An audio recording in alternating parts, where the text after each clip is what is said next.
Pedro Passos Coelho foi eleito presidente do PSD há exatamente 3 anos. Ganhou as legislativas a José Sócrates e é hoje primeiro-ministro de um governo cada vez mais contestado.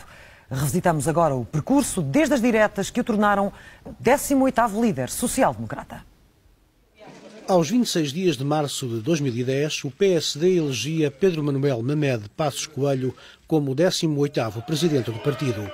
O semi-jovem, nascido em Coimbra em 1964, conquistava aos 45 anos a liderança social-democrata, depois de ter tentado fazê-lo sem êxito 2 anos antes. Desta feita, mais de 60% dos eleitores laranja preferiram Passos Coelho a Paulo Rangel, José Pedro Aguiar Branco e Castanheira de Barros. Um partido também que não andará com certeza, como tenho dito várias vezes, com o governo ao colo e que não votará nem suportará aquilo com que não concorda. Em pleno ocaso do governo Sócrates, a liderança do novel presidente do PSD enfrentava o destino comum ao maior partido da oposição: promover-se enquanto alternativa, ao mesmo tempo que geria as dificuldades de relacionamento político e institucional com um executivo a braços com uma profunda crise económica e financeira, com origem lá fora e potenciada cá dentro. Esta mesma ditou, para espanto de alguns e crítica de muitos, uma aliança improvável.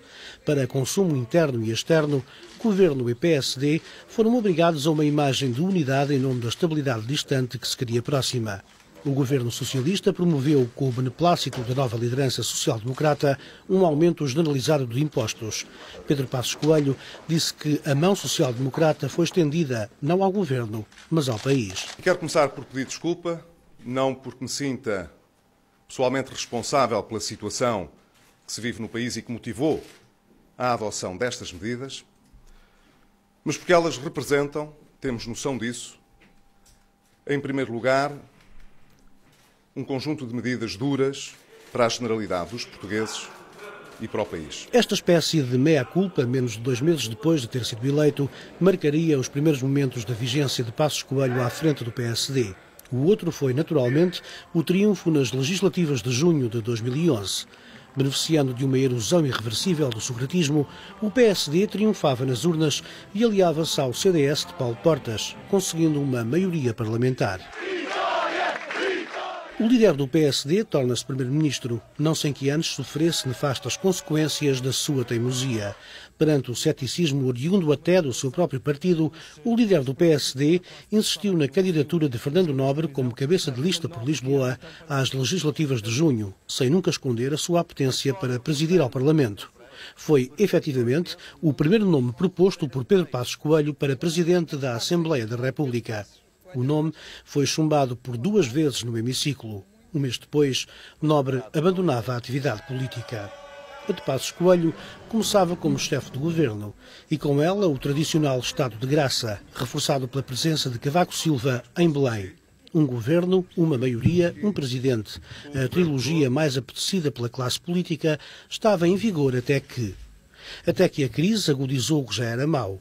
Até que a coligação revelou as primeiras brechas, até que os ministros começaram a ser contestados, até que Miguel Relvas se tornou alvo fácil para a opinião pública e um alvo difícil no seio da coligação, até que Santos Pereira se tornou persona non grata para muitos economistas, até que a Troika chegou, viu e derrotou as esperanças de recuperação.